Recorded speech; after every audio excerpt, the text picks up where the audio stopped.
Old School Lane Casual Chats is brought to you by Old School Lane, producing various content from blogs, videos, and podcasts discussing about movies, TV shows, video games, and everything else in between since 2011. You can check out the podcast on Anchor, Spotify, Google Podcasts, Apple Podcasts, Stitcher, Radio Public, Overcast, Breaker, Pocket Cast, and YouTube. We're associated with Channel Frederator, Manic Expression, The Comic Book Cast, and The Arun Mehta Show. It's time for Animaniacs, and we're zany to the max. So just sit back and relax, you'll laugh, you can laugh. We're Animaniacs. Come join the Warner Brothers and the Warner Sister Dot. Just for fun we run around the Warner movie lot. They lock us in the tower whenever we get caught, but we break loose and bend the moose, and now you know the plot. We're Animaniacs. Dot is cute and Yakko yaks. Wacko packs away the snacks while the Plankton plays the sax. We're Animaniacs. Be Pinky and the brain who wants to rule the universe. Put feathers brought together, Slappy whacks them with her purse. Button chases Mindy while Rita sings a verse. The writer's script, we have no script, why bother to rehearse? We're Animaniacs. We have pay-for-play contracts. We're zany to the max, there's baloney in our slacks. We're Animaniacs, totally insane. Here's a show's namey. Animaniacs, those are the facts. Hello, everyone. Welcome to a new episode of Casual Chats. I am Patricia, and I am here with Arun Mehta from the Arun Mehta Show. Hey, how's it going? Yeah, so we haven't done an episode of Casual Chats in a while. I needed to take a break after the over 3-hour-long podcast I did on My Life as a Teenage Robot with the amazing people behind the My Life as a Teenage Robot fan page and the My Life as a Teenage Robot animation project. So yeah, I just want to thank you guys so much. It was a really fun time. And now we're back to basics with Casual Chats, and one that I am really, really excited about. So recently, it was the 30th anniversary of the 1993 animated series Animaniacs. So I am super thrilled to be talking about this show. Yeah, and by the way, we're talking about like the original version, like not the Hulu version. Yeah, we're talking about the 1993 version. We are not talking about the 2020 version. So maybe we'll talk about that sometime down the line. But for now, let's just focus on the original. So after the major success of Tiny Toon Adventures, which Kevin and I did talk about many years ago on Casual Chats, if you want to go check that out, Tom Ruegger was brought in to do a new series, which was called Animaniacs. And he essentially brought in Richard Stone, Steve and Julie Bernstein, and he brought in Paul Rugg, Peter Hastings, and various other people who worked on Tiny Toons, and some new people to work on this new series. And a lot of people who voiced on Tiny Toon Adventures came back to voice in Animaniacs, like Tress MacNeille for Babs Bunny. She was the voice of Dot, and Rob Paulson, who was Arnold the Pitbull, was the voice of Yakko, and a newcomer at the time, which was Jess Harnell, who's the voice of Wacko. And basically, the premises is this. In the 1930s at Warner Brothers, Termite Terrace had created a new series of cartoon characters known as the Warner Brothers and the Warner Sister Dot. And they caused so much chaos and mayhem that the studio was just so overwhelmed with them. They locked up the cartoons away for nobody to ever see again. And they locked up the Warner Brothers and sister in a tower for decades. And now they finally were let loose, and we get to see their crazy mayhem in the 90s. So there's a lot of segments in the series. There's the Warner Brothers and Warner Sister. There's Pinky and the Brain, which are two rats who want to take over the world. We have Mindy and Buttons, which is a little girl who is wandering around, and her dog Buttons tries to chase after her so that she doesn't get into trouble. We have the hippos, who are just these lovable hippos who just are very caring towards one another while things are happening. We have the Good Feathers, which is essentially a Goodfellas parody, where you have this one pigeon who wants to be a good feather and join alongside with the two good feathers. And we have Rita and Runt, which is a cat named Rita and a dog named Runt. The dog doesn't know that Rita is a cat, and Rita has this beautiful singing voice that she performs on the alleyways. And yeah, there's just a ton of other like little interstitials, like Chicken Boo, which is like this character that nobody knows is a chicken. There's Katie Kaboom, which is a teenage girl, and everything explodes around her. But yeah, that is essentially the series of Animaniacs. It's a bunch of various interstitials that are pieced together into one big show. I actually recorded an episode of Casual Chats on Animaniacs 5 years ago when it was the 25th anniversary, and I had over Morgan Leaguer from Vaulting, I had Jaime Tood from Pages to Pictures, and I had various other guests, but unfortunately I had lost that audio, so shout out to the original co-host of that. I wish that I could have found it and put it up there, but I'm making up for lost time. Let's talk about Animaniacs. Yeah. So one thing actually I wanted to mention is that at the very beginning of the Animaniacs, when it was first in production, the Warner Brothers and the Warner sister that we know today surprisingly wasn't their original forms. Originally, they were going to be platypuses. That's right. Yeah. So there were going to be platypuses, and they almost looked akin to like Plucky Duck, which I know that Plucky Duck was a very popular character in Tiny Toons, and he would have his own spin-off series years later. And I think one of the reasons why they decided to change from platypuses to brothers was because there was already characters of platypuses in Tasmania called the Platypus Brothers. And I guess they were fearing that they were going to be like sued. So I guess they decided to change them into dogs instead. Well, I mean, like, Tasmania was a Warner Brothers, thing as well, wasn't it? So, like, I don't think there's any problems with that. I think the problem is, I think they were kind of worried about the fact that they were going to run into being, remember when the Disney Afternoon kind of like, died a death because like they just oversaturated with like duck characters? That was what they were worried about. It's like, you got platypuses over here, you got platypuses over here. It's like, maybe that's what they were worried about. I don't know, but enough saturation of platypuses. Exactly. And then Disney would have a platypus character many years later on Phineas and Ferb. So I guess around the 90s when they were seeing the oversaturation of ducks with DuckTales and Quack Pack. That's one platypus compared to like a bunch of them. So, I guess that's true. Quality over quantity. What do we always say? That's very true. Yeah. So I guess it was a good decision for the change from platypuses into dogs. And yeah, there were a lot of implementations that they brought in from Tiny Toons and put it into Animaniacs. Whereas Tiny Toons was essentially like Looney Tunes for a new generation. You have them going over to a university so that they can be able to learn how to be wacky and crazy, very similar to like Bugs, Daffy, Porky, and etc. And then you have essentially like, okay, what if these cartoon characters created from the 1940s were locked up in a tower for over 60 years and then finally were released in the 90s? Like, what would happen? And I just want to comment on that, if I may. Is that I don't know why, but during the 90s, we were always seems to be obsessed with like things being locked up like several decades ago, and then all of a sudden like being opened up. Whether it was like the Warner Brothers and Dot like in the Animaniacs, or there was that episode in like the Adventures of Superman, like where like these Nazis were locked up and then they came back out and then found out that they lost the war, and then like there's like there was Captain Caveman and Son, if you remember. There was Captain Caveman who like he was apparently like frozen in time, and then finally like he was released after all these years, and like, he's the world's first superhero and stuff like that. I don't know why, like during our childhoods we seem to be quite obsessed with things being locked away and then all of a sudden coming back to life, in the 90s. Yeah, so, exactly. Do you remember Encino Man with Brendan Fraser? That rings a bell, actually. Yeah, it was essentially a caveman who was thawed out, and he is in the 90s, like almost like Captain Caveman. Yeah, what would happen if a caveman was thawed out and was raised in the 90s? Yeah, and also you mentioned before, like all the characters who were involved in Animaniacs, and they keep this in mind, like it wasn't the same thing over and over again. Yes, you had the skits, like we'll talk about the skits with like Yakko, Wacko, and Dot, like be putting all these scenarios, but they did the one thing that was very popular at that time. And you know what that was, Patricia? And what is that? The variety show. That's right, so, yeah, exactly. So, like, you had, Kids WB, obviously, you're running with Animaniacs. On, Cartoon Network, you're running the What a Cartoon Show. And if you remember, like, that had, like, basically created the cartoons that we know and love today, pretty much, back in the 90s. And, there was so many of these shows that were around. I think the Animaniacs came in at the right time because there was this thirst and this, wanting to, like, see something, like, new, but at the same time, wanting to see, like, a lot of other new and creative ideas. And Animaniacs came at exactly the right time because people wanted to see this type of stuff. And when I see different ideas that people could bring to the table and different types of comedy that people could bring to the table too, whether it was musicals, whether it was comedic, whether it was even there was even some serious moments also in Animaniacs as well, which I'm sure we'll get into as we go further into the show.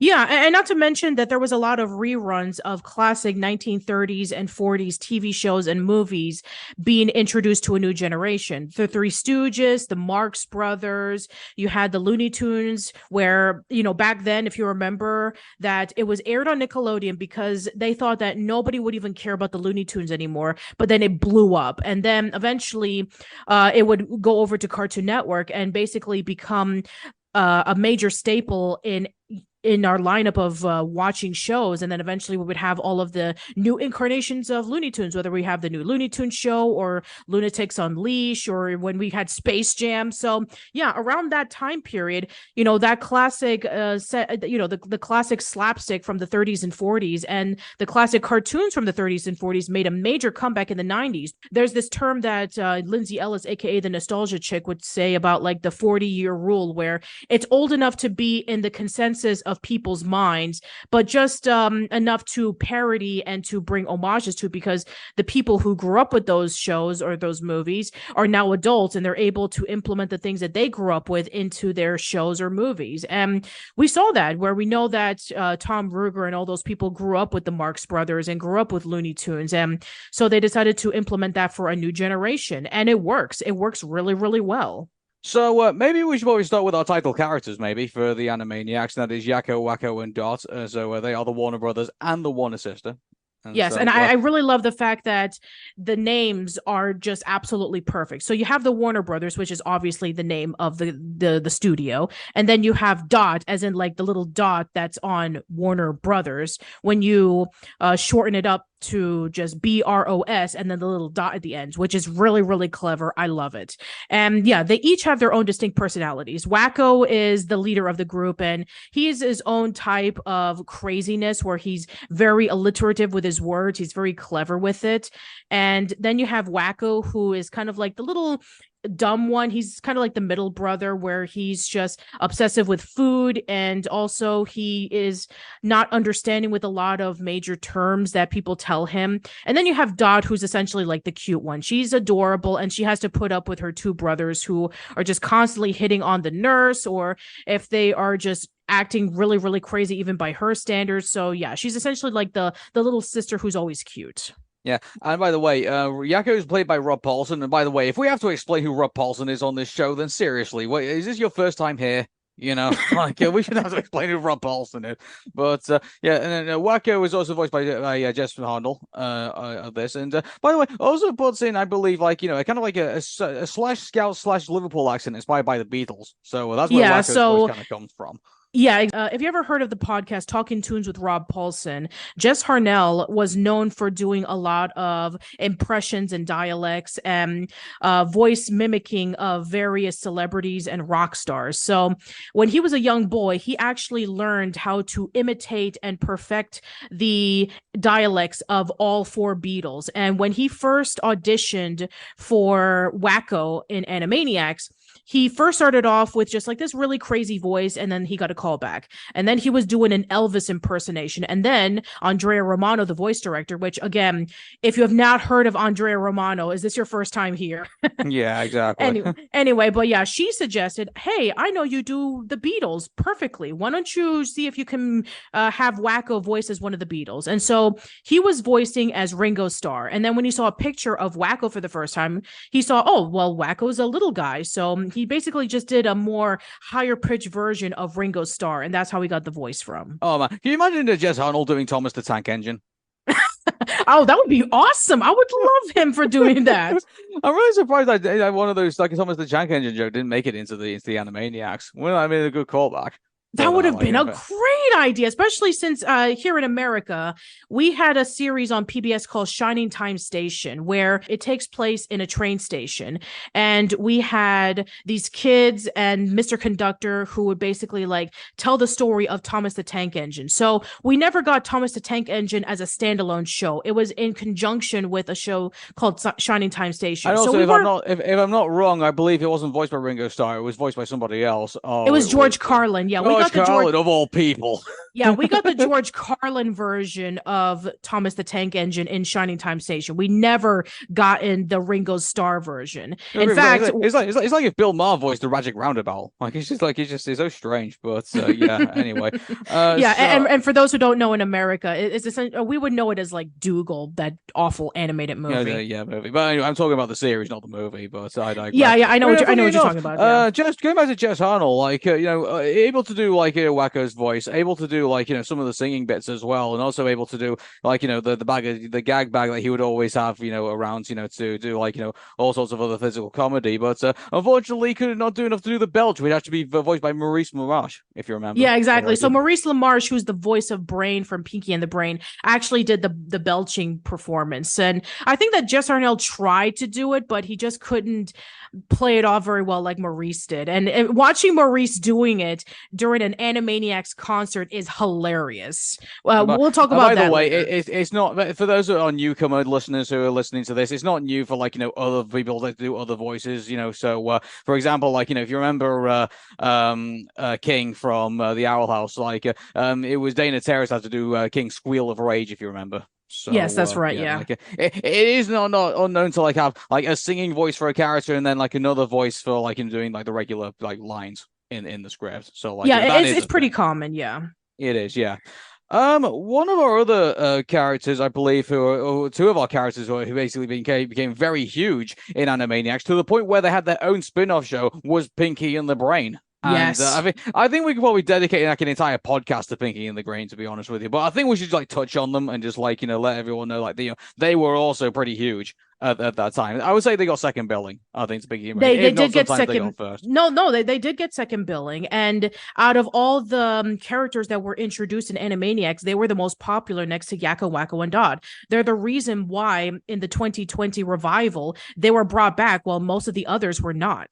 Yeah, but I mean, it was at the point where Pinky and the Brain. So the idea of their whole act was that they were two lab rats who were basically in the Acme labs, and Brain would always trying to find a way to take over the world. With Pinky usually trying to find a way, usually end up trying to help him, but in actual fact messing up the whole thing. And if you play for like comedic value, and then also there'd be like some serious moments at the time, but probably the most famous, probably Pinky and the Brain episode, probably has to sketch I have to say, is probably the Christmas episode. I do agree.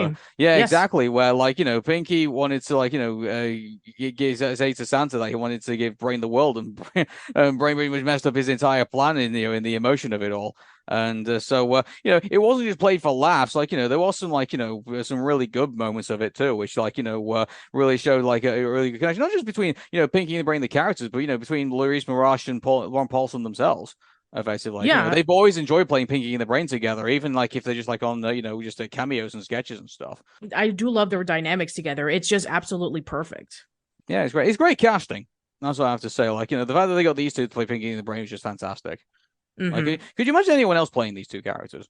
No, I do not. No, I don't think so either. The next bunch of characters in this has to be Slappy Squirrel. I love Slappy Squirrel so much. It's essentially like you take a classic cartoon character from the 30s and 40s and you get to see what her life is like now, where she's old and rickety and she's cranky, and everything that she had seen has already been predictable to her. And so she basically breaks the fourth wall. She's self-aware. I love this dynamic that she has, and with her little nephew Skippy, where she's trying to teach him the ropes about everything. I think it's just brilliant. Yeah, like she's basically the Cranky Kong of this world, effectively. Like she's seen it all before, and she's critical of like the new age, if you will, of like other people, but at the same time gives you a reminder of like how great the golden age of cartoons actually was. I mean, for some reason, and I have no idea why, this is especially apparent in this first season of Animaniacs, but they constantly make fun of the Teenage Mutant Ninja Turtles, calling them like insignificant cartoons and just ruining what classic cartoons are. I guess maybe they felt that Ninja Turtles was just not very good television. In a way, it's kind of weird when you think about it, because I think, TMNT, I think, was going for a quiet period, I think, like, during the 90s. Because, like, they had the 80s, like, cartoons to the original series that came in. So like the late 90s and sorry, the early 90s, if you will, and when we got like the Red Sky season, and then after that, it's all kind of pitted out a little bit really, and like TMNT wasn't really talked about that, but much like in the late 90s until like until the early 2000s, I guess I could say, when they finally like brought a series back, but. Yeah, I mean, like, yeah, it was kind of weird, like, seeing them talk about TMNT at the time. Maybe they like did the show like during the time when they thought TMNT was going to make a comeback, and then it didn't, and so then like yeah, that's the only thing I could basically say how strange all that was. But I don't know. I mean, there was one episode where you had the Warner brothers and sister helping out Michelangelo painting the Sistine Chapel, and you had this historian talking about like, we're going to tell the story of Michelangelo, and then the four turtles show up as like, oh, it seems like popular culture has tainted the reputation of these esteemed Renaissance painters and artists, and basically just made fun of the turtles because I mean, everybody knows that the Teenage Mutant Ninja Turtles were named after the Renaissance painters and artists: Leonardo, Michelangelo, Donatello, Raphael. Oh yeah, well that joke worked. I mean, yes, it works brilliantly. Yes. Yeah, but in regards to like in the instance of Slappy Squirrel, like talk about like the modern day cartoons, if you will. It's like because if I recall, like the modern day cartoons, I think Batman the Animated Series, I think was still going on at that time. Yes, but it was. You, yes, they were going to make fun of their own shows. I don't think. Maybe there was an episode of Tiny Toon Adventures where you had Plucky and you had Hampton playing as Batman and Robin. So yeah, well, the Bat Duck, if you will. But we know, but yeah, there was that, and mind you, that was like a whole Justice League kind of like, or Just Us League, if you will, like a parody that they were doing. So they were kind of making fun of everybody at that time. But I digress. But going back to where the Animaniacs, like the one skit I think that was probably like the best was probably like the Power Rangers parody that they did. And where they pretty much like said they were going to save the lot, but ended up kind of like destroying everything in the process. Pretty much, and, which is like you're kind of thrown away because like how much of Angel Grove has actually probably been devastated by like monster attacks in the time. Like the Power Rangers supposedly were saving the place when actually they're just like throwing monsters around this like bunch of buildings, probably cost like millions of dollars worth of damage. Really and this is even before the whole Marvel Cinematic Universe discussion on Civil War, where they were talking about like after Loki basically just destroyed everything that happened in New York City, and then we had the introduction of Thanos, and it's like, okay, our ideologies that basically just destroyed everything that its path, but we're still trying to protect civilization. They basically made fun of that parody. They even had a great callback in that episode, and not to mention they also did the same thing in Powerpuff Girls a few years later. So yeah, I would say that making fun of the fact that superheroes are able to cause even more damage than the bad guys, and they're still considered to be the heroes, but then they have to deal with like casualties and millions of dollars worth of damages. So yeah, I'm glad that they were able to poke that joke at the time, because by the way, that continued on into basically even after the next millennium, pretty much. If you remember Team America World Police, that was like the opening segment. Yes. We got the terrorists, but we destroyed all of Paris. Yeah, pretty much. So I mean, like that skit works pretty well, and also like a lot of the jokes in here, have actually been kind of like carried on. Also, a lot of the jokes even then, were pretty racy from like from that particular time that went over the heads of a lot of children. When you think about it, like if you remember the infamous fingerprint skit. Oh yes, this is from the episode of Hercule Yakko. So they were doing a Hercule Poirot parody, which is based off of the Agatha Christie books. So yeah, you have we're trying to look for Prince, and then Dot carries Prince, the singer. And then Yakko said, no, fingerprints. And then she says, I don't think so. So yeah, that is a very dirty joke. And I'm not going to explain it to anybody who's young enough to not understand that joke. So go ask your parents. Well, I'll tell you what, like there was that one. And then there was the skit in like, also they had the skits where like, Yakko, Wacko and Dot would like, go through some type of schooling, if you will. And so like there was, I keep forgetting the name of the teacher character that was in it. It wasn't it definitely wasn't the nurse. It was who no, it wasn't the nurse, because the nurse would just show up whenever Dr. Scratch and Sniff was around, and they would really go over to her and kiss her and then just say, hello, nurse. I remember all of that. Yeah, so her name was Miss Flamel, by the way. Miss Flamel. Okay, then. Yeah, so there's quite a few dirty jokes in there. So like there was the conjugate. I never even. Yeah, the conjugate episode. Yeah. Conjugate episode. Yeah, I conjugate with it. Good night, everybody. Yeah. Yes. Oh yeah, that was pretty much kind of like how to indicate like there was a dirty joke that was in there when Yakko basically would say good night, everybody. Pretty much. Yeah, basically, every time that it's insinuated that it's something dirty, he would always say "Good night, everybody," and I think a lot of people still remember that quote even to this day. Yeah. Well, mind you, like there was that Mrs. Real, like where she would keep things like in a bra, and so she started pulling things out, and like Yakko was like, "Oh, what else have you got in there?" Yes, exactly. It makes you wonder how much of this stuff was ad-libbed. I wouldn't be surprised considering that we've heard a lot of stories about various animated shows where they were given enough creative freedom for ad-libbing. But then again, you also had the amazing writing from Peter Hastings, Paul Rugg, Sherry Stoner, and various other people who were just that creative and been able to just do whatever they wanted. And I think that is also akin to why the show is still fantastic, because they were able to just say, screw the censors, let's just do whatever we want. Yeah, there was one segment in where the Yakko, say the Warner Brothers and met Death for the first time, and this was before Billy and Mandy, by the way. This was a totally different character, but they were actually asking if they could watch the adult channel. Oh yeah, for those you don't know what the adult channel is, well, it's the internet been going leaps and bounds since then, I have to say. But, yeah, pretty much, yeah.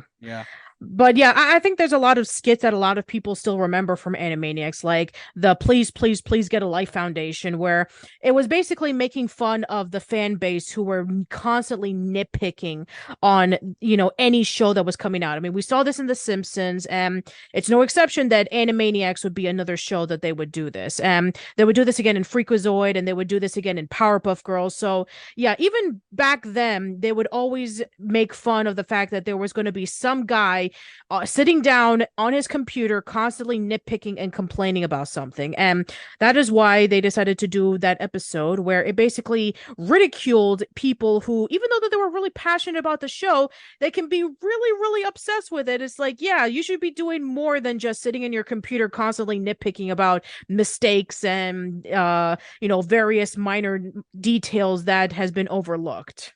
Yeah. Do you remember Mr. Skullhead? Oh God, Mr. Skullhead. Good idea, bad idea. Yep, I love that. So basically, it's essentially Goofus and Gallant. Gallant was the good kid, and he would always be the one doing everything right. Well, Goofus was the one who did everything completely wrong. So it was based off of a series of comic strips that would be on Highlights for Children. I don't know if you had that in the UK, Aaron. I probably did, but again, it probably wouldn't be something I'd be paying attention to. I'll be honest. Yeah, and I'm sure for a lot of people who grew up during that time period, it would be like that series of children's magazines that would be on like waiting rooms in hospitals. So yeah, basically the big comics back in my time were probably like the Simpsons comics and the Sonic comics. They were probably pretty big. I mean, I'm being in the dandy, by the way, but I digress. Sure, but yeah, good idea, bad idea is essentially that, where you have like segments that would basically showcase a good idea where it's basically like really, really nice, and then a bad idea, which was the complete opposite. It would just be a disaster. Those were always really, really funny. Yeah. There was also the segments at the very end of the shows, which used to be the Wheel of Morality, if you remember that. Like where they would, spin the wheel and then they would just pick out a morality. That was making fun of the fact that, it all shows out like morals at the end. Pretty much. Yeah, well, the reason why was because back in 1990, there was a law that was stated that kids shows needed to be educational, because if you remember, the 1980s was a time period where people were taking advantage of animated shows, using them as 30-minute toy commercials, and so they felt that children were being manipulated and asking their parents to constantly buy toys, when they decided that around the 90s they wanted to implement education into their programs, which is where we got the edutainment programs that we would grow up with in the 90s, like Carmen Sandiego, Bill Nye the Science Guy. You had if you remember, like even He-Man and Masters of the Universe, it was caught at the tail end of that. Like, if you remember, magic's drugs don't make your problems go away. And also, don't forget about the Sonic Says segments on Sonic the Hedgehog, the animated series. Oh my God, that's no good. That's no good. Wheel of Morality, they always made fun of that. And, some of the snips that they would able to come out with that is hilarious. Like, if at first you don't succeed, blame your parents. So yeah, it was always really funny to see them trying to work around the fact that they had to implement those things, but do it in a way that kind of makes fun of it, which again is what makes the show really brilliant. Yeah, but regardless of that, I mean, dare I say, probably people who've watched the Animaniacs probably know far more about geography than probably most of the people who haven't watched Animaniacs, and That's you probably true. and you probably know what I'm referring to when I say that. That's either Yakko's World / Wacko's America.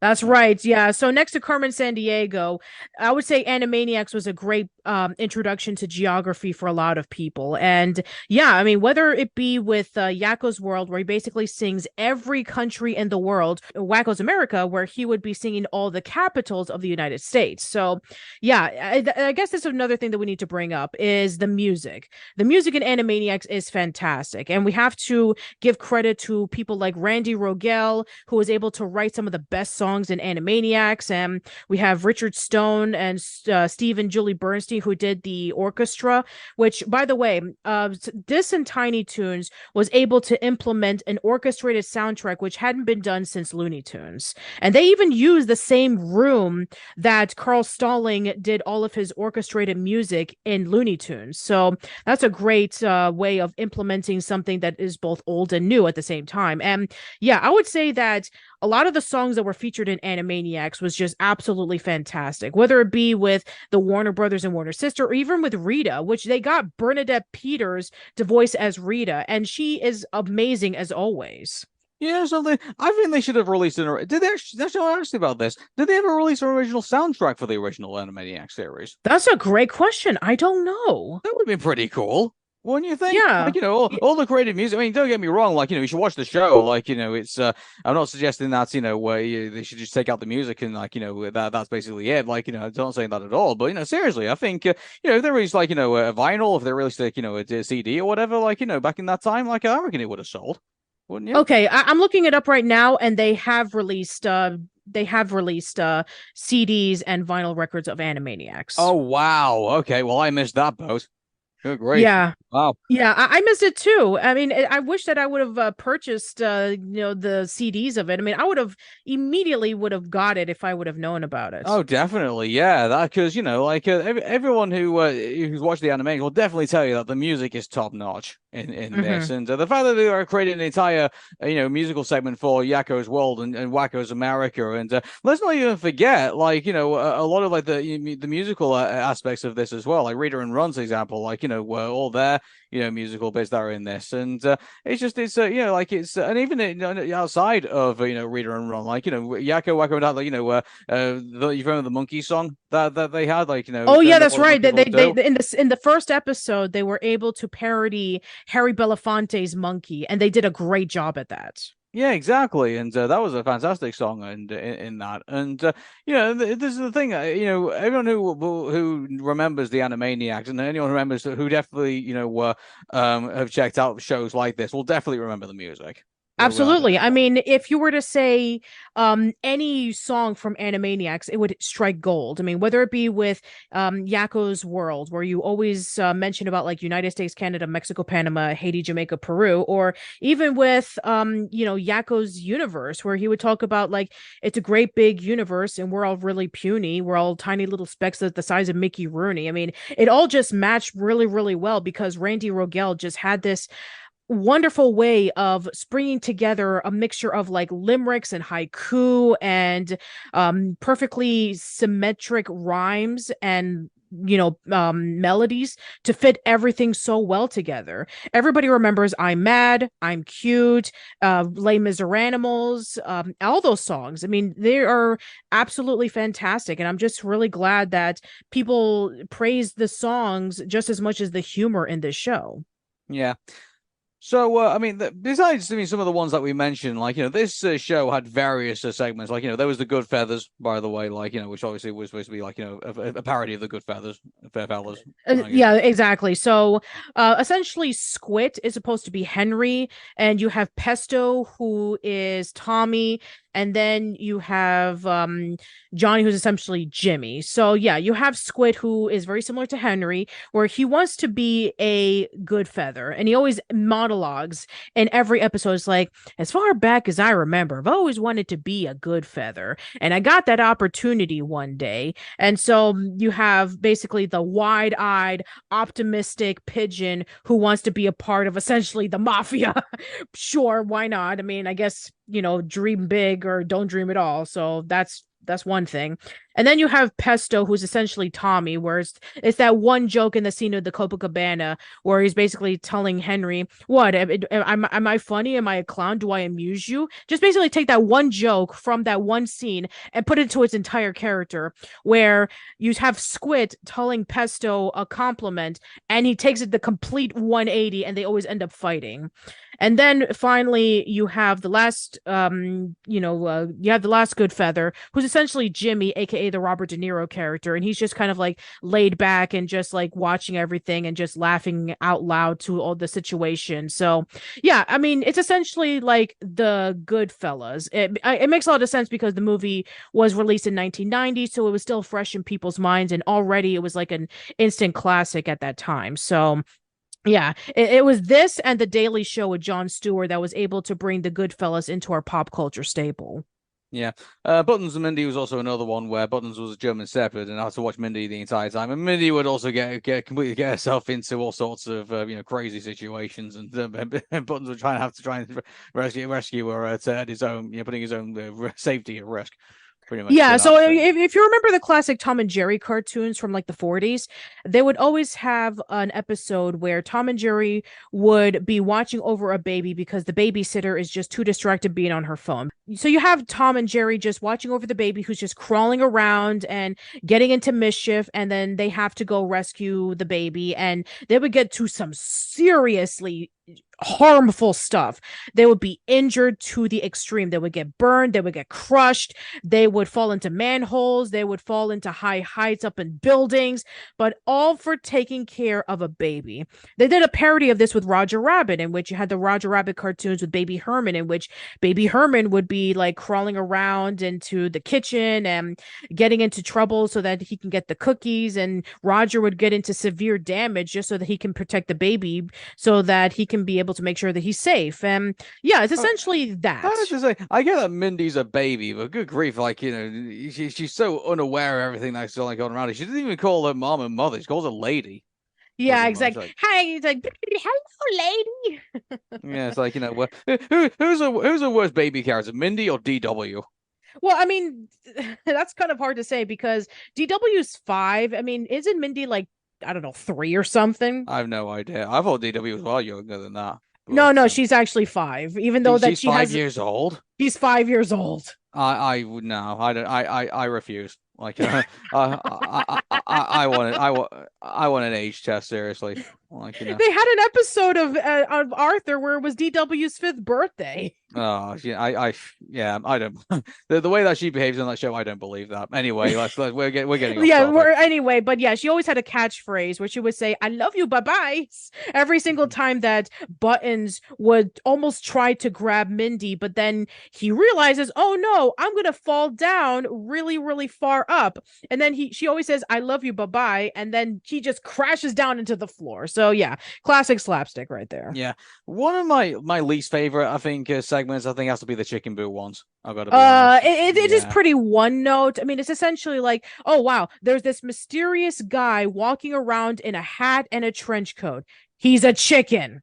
Yeah, that's it's joke. Not even that. Like, it just happens to be like, the chicken will dress up as like any character and just be describing it. For what purpose? Like, why is this chicken doing all of this? Like, and you don't even get an explanation. All it does is just cluck. Yeah, that's it. Yeah, like that's the joke. Like, it doesn't exactly give. Why does the chicken cross the road for us? Give a run for his money, does it? When you really think about it, but it's not exactly a robot chicken, is it? Yeah, I guess So not. yeah, like And another one that I guess that maybe they thought, oh, you have this chicken running around. I guess it's kind of like Wallace and Gromit. In Wallace and Gromit, in which you have the penguin who is disguising himself as like as a chicken.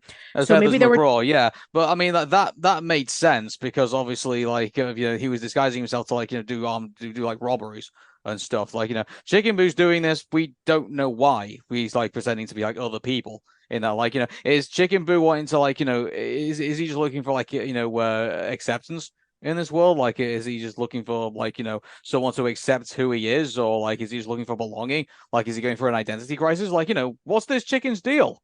Yeah, I don't know. I guess maybe that's part of the joke. It's like we don't know. That makes it funny.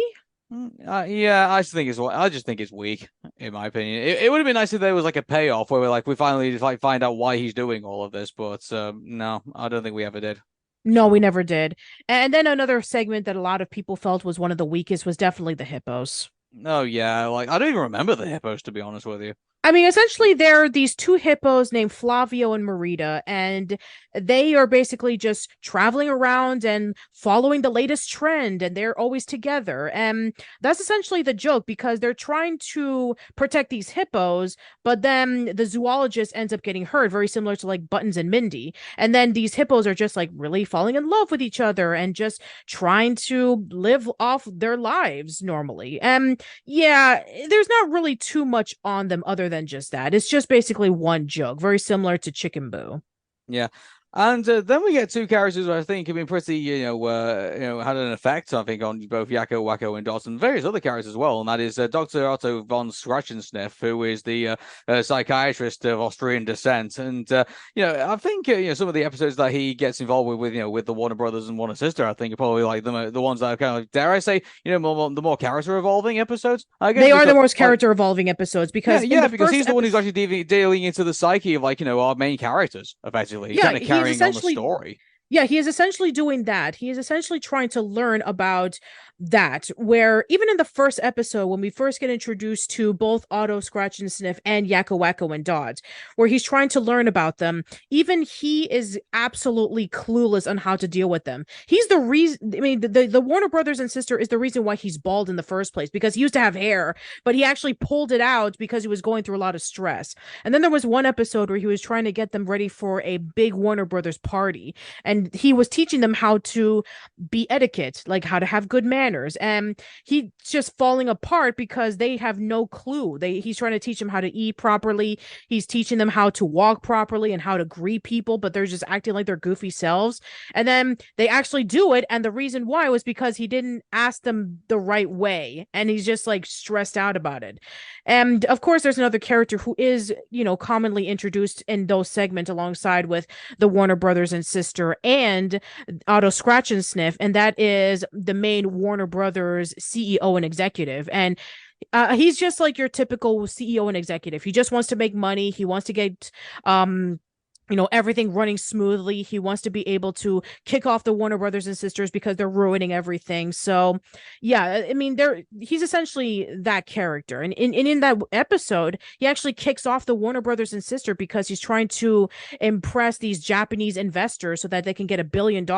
And he actually kicks out them on purpose so that they don't ruin it. And in reality, the Japanese investors love Yakko, Wacko, and Dot because they're crazy. And they essentially see the executive as just this brown nose who's just constantly boring them to death and just knowing that he's just doing this for the money. And I think that is kind of pretty relevant today about where the CEO of Warner Brothers is taking these characters. Yeah, exactly. And I mean, mind you, like what they did with Thaddeus wasn't kind of like anything new. Like, a lot of comedic shows did make fun of executives at that time because they just felt they were the ones who were like, maybe feeling they were suppressing them in some way, and or they didn't like the way that they were doing their politics around the office and stuff like that. Like, that's the one thing about some of these shows in the 90s that you'll find that do make fun of, like, the higher ups in like companies, because they were the jesters who effectively weren't all that untouchable because everybody loved the work and loved what they did, so they were able to get away with it to a certain degree.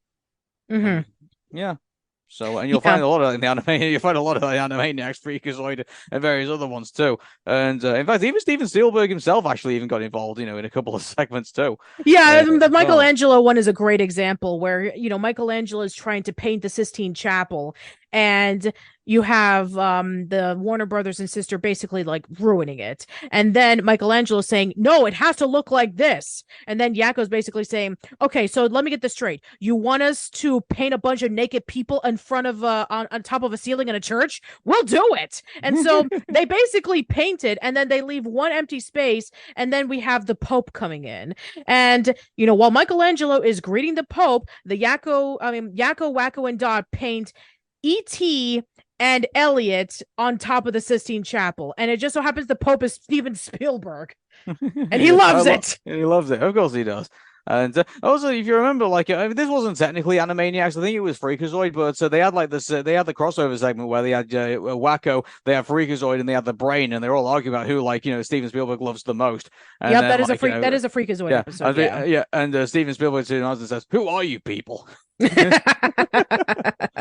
I guess in that point in time in the late 90s when Steven Spielberg was winning a bunch of Oscars, I guess they were trying to make the joke about I'm not involved in these cartoons. I've done Schindler's List. I did Jurassic Park. I'm above these animated cell figures. So yeah, I guess the fact that he doesn't remember who they are is kind of funny in itself. Yeah, it's brilliant. So I mean, to be fair, Steven Spielberg wasn't the creator of these cartoons. He was simply the executive producer. So yeah, but he gave people the ability to basically do what they needed to do effectively. He gave creative freedom, which I think a lot of people it's a studio are very grateful for. Absolutely. Yeah. I mean, even a lot of people even argue that he's a better producer than director, which I don't agree. I think he's great at both. Well, I think it really depends on what the subject matter he's dealing with, effectively. E.T., of course, everyone says he's great at E.T. because that's his thing. But not everything he does touch turns to gold. Admittedly, it really depends what you give him to work with. But the one thing I do appreciate about Steven Spielberg, at least in this situation, is that he looked at Animaniacs, he looked at the abilities that this whole thing could have, and he just said, "Go nuts with it," and that's what everybody did. And he does a lot of props for at least being in that regard. Yeah, and apparently from what I've heard in interviews that him reading scripts for Tiny Toons and Animaniacs was able to get him out of the depressive funk when he was working on Schindler's List. Mm-hmm. Well, I mean, yeah, if you work on something like that, I think you're gonna need a little bit of entertainment, don't you? Yeah. And so, reading those scripts was able to help him out. And I think that also another thing that Steven did a really good job at was that he was able to give that stamp of quality to a lot of the shows that he was a part of. I mean, we saw with Tiny Toons about how great that was. Animaniacs was fantastic. Freakazoid, I argue, is pretty underrated. I think that it's a great show that was able to make fun of, hey, what would happen if this kid had the abilities of the internet, but it's 1990s internet. And I understand that some people were pretty negative on Pinky, Elmira, and the Brain. And also, well, if you remember, even at the very intro of the show, they even sold us why they were doing this. So yeah, they were doing this because it was corporate mandate. I know exactly. Yeah, so I think everybody had the right to say, oh yeah, I know, we all know why you're doing this, and we sympathize with you, and that's the reason why we think it sucks. So yeah, I don't think anyone was happy with that situation. Do you? Of course not. I mean, don't get me wrong. I love Pinky and the Brain. And Elmira, I mean, I would say on the right context, she's funny, but if it's pushed too far, it's really annoying and irritating. But yeah. Elmira was good as a side character. As a main character, totally not. Absolutely not. Yeah. No. She was good when she was with the other characters, but not by herself. Definitely not by herself. Well, yeah, but mind you, I mean, that's past the Animaniacs at this point. Where Pinky and the Brain, I think we can all agree was the most successful thing out of the the Animaniac series, because they got their own spin-off series, crying out loud. And it was, I mean, the reason why was because I think that next to the Warner Brothers and Warner Sister, they were varied. You can be able to play up in any situation. Sure, it was the same premise, trying to take over the world, but they could do so much with it. They had disguises, they manipulated people, they brainwashed people, They tricked people. They did do you remember, everything. like, there was that one episode where, where Brain, pretended to be like a human and he got into Jeopardy and, like, he tried to, like, win, the big prize so he could get the money to, like, do what he wanted to do. Exactly. Yeah. So, He was trying to raise up money so that he can get the final piece of a magnet that was going to get this. The magnet was going to have people stick to the ground if they were carrying pocket change, and he was going to use that to take over the world. And the reason why he lost was because he did not know what the catchphrase was of a sitcom that Pinky was constantly saying all the time, and that was basically a honeymooners parody of boom pow right in the kisser. And he didn't know that because apparently he didn't pay attention to Pinky. He said that stuff is not important, Pinky. Intelligence, geography, science, that's what's important. Well, he lost everything because he didn't know the answer to that question that Pinky already knew. Yeah, but there was a lot of instances where Pinky and the Brain would disguise themselves. He was also disguising himself as a cowboy so that he can be involved in a talk show host. And yeah, there was a lot of great examples of that. Do you remember that there was this one bit where they decided to, like, make themselves, like, children's characters for a kids show, and they basically use, like, the power of the nostalgia to, like, trying to trying to brainwash everybody to, like, working as their minions. If you remember that episode, and then it kind of backfired on them because I was like saying, "Well, where have you been all this time?" Like, like, we want to know what you do. So, like, they were even like, dare I say, I mean, like, you look at, like, pop culture now and, like, how much we appreciate all the stuff we grew up with. Like, that episode kind of, like, was sort of right to a degree in some way. Like, people remember, like, all the good stuff that they had now. Pretty much.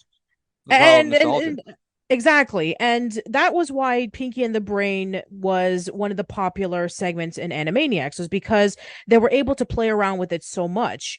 And unfortunately, most of the segments are pretty one note. I mean, sure, you have the good feathers, and they go into their situations, but at that point, it's just like, okay, it's the same joke over and over again. Same thing with Katie Kaboom, same thing with Buttons and Mindy, and same thing with the hippos. And yeah, like, they didn't have that same variation compared to all the others. Yeah. Well, they were like the original ones in a way, and then as eventually as the the idea started to get tired. I mean, they started to kind of, like, fade away a little bit in later seasons. Then after that, we started to get other stuff. So I mean, it was so while it was there, it wasn't like there, like, in your face the entire time. I mean, eventually they finally find it that oh, hey, there's, like, other ideas that we have, and eventually some of those other ideas start getting pushed to the side, and some other stuff like, I mean, like, Mr. Skullhead got more segments in that because obviously the silence episodes were we're getting more we're obviously getting more reception, had more ideas for, and so I mean, yeah, like, while they were there, I mean, they weren't there all the time, and let's face it, like, the main characters obviously were going to be Yakko, Wacko, and Dart, and they were going to be Pinky and the Brain, and they were going to be Slappy Squirrel. Like, they were basically the meat in yeah, exactly. I mean, they're the popular ones for a reason because they were the ones that were consistently funny. Yeah. So another segment that I want to go into is Wacko's Wish, the movie. So yeah, I've talked about Tiny Toon Adventures, How I Spent My Summer Vacation, being like one of my favorite movies that I would tune into every year. So around summertime, I would tune into it. And I would say almost the same thing. Every winter, I would tune into Wacko's Wish because it is just that good. The music is great. I love the story. And the fact that they were able to focus on Wacko for a change was also really great. And I really enjoyed the movie. What did you think of it? I'm gonna say something very shocking here. Like, I've never seen Wacko's Wish. Really? Yeah. Well, now you know what? We're doing it this Christmas. Oh, well, I guess we're going to go a choice then.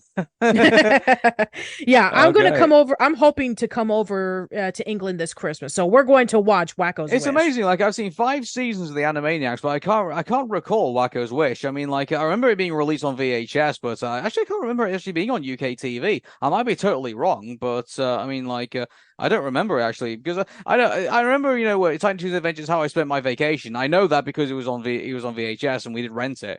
So, like, I have seen How I Spent My Summer How I Spent My Summer Vacation, but yeah, I've never seen Wacko's Wish. I mean, I guess I never rented out the VHS or the DVD. Well, we're definitely watching it. Okay then, if we can find it, that is.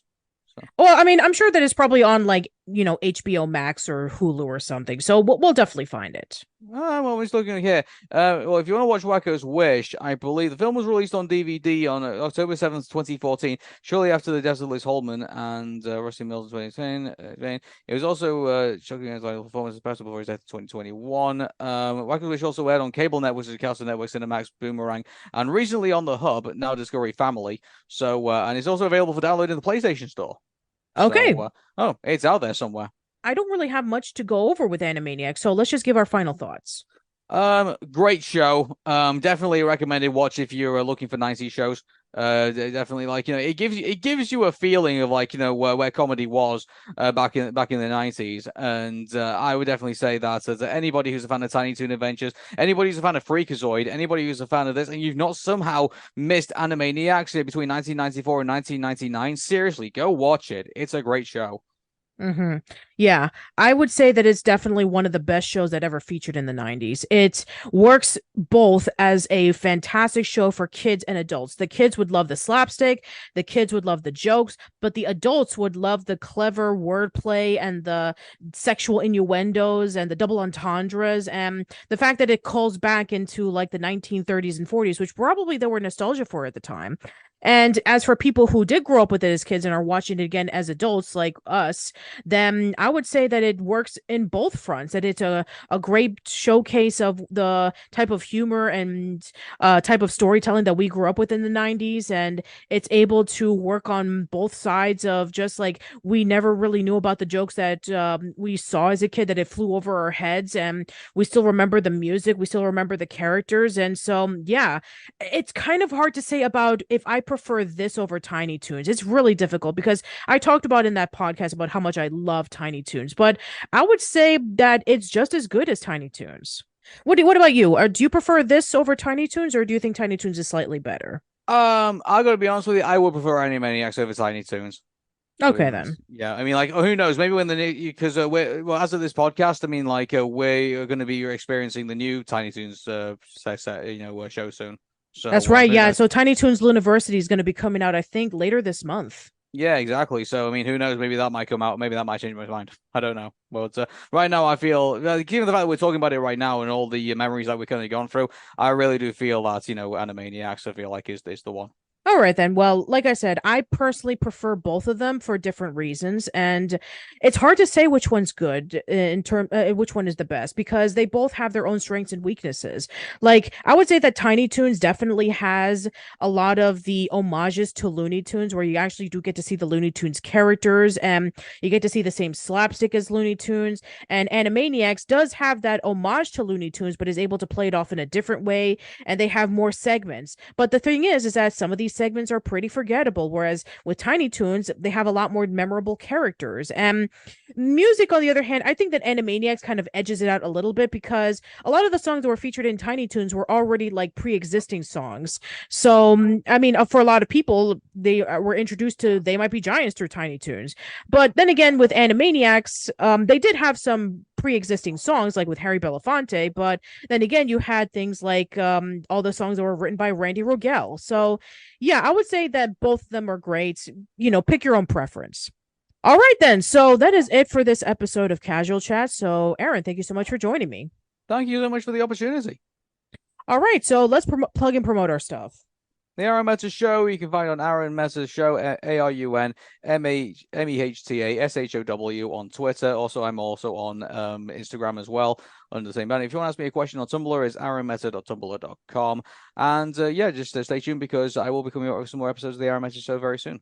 All right. And as for me, you can check out my work, which is at oldschoollane.net, youtube.com/oldschoollane, facebook.com/oldschoollane. I'm on Twitter at Patty_B_Miranda. I'm on Mastodon at Patricia Miranda. I'm on Instagram, which is at old_school_lane. You can check out the podcast on Spotify, Google Podcasts, Apple Podcast, Radio Public, Amazon Music, all those places. New episodes of the podcast will go there first, and then they'll go up in a few days on YouTube. YouTube. So thank you so much for listening, everyone. Let us know in the comments below about your memories of Animaniacs. What were your favorite episodes? What were your favorite characters? What were your favorite songs? What were your favorite segments?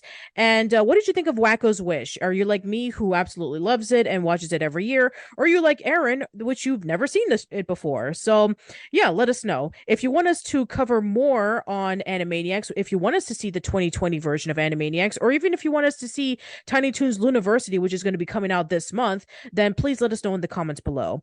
That's it. Hope to see you around soon, and take care. Okay, and we're not spinning the wheel of morality, are we? Oh, yeah. Let's spin the wheel of morality. Okay. So, wheel of morality, turn. What is the lesson that you want us to learn? Okay, we have lesson number 4. What is it, Aaron? Don't eat yellow snow. Mwah. Good night, everybody.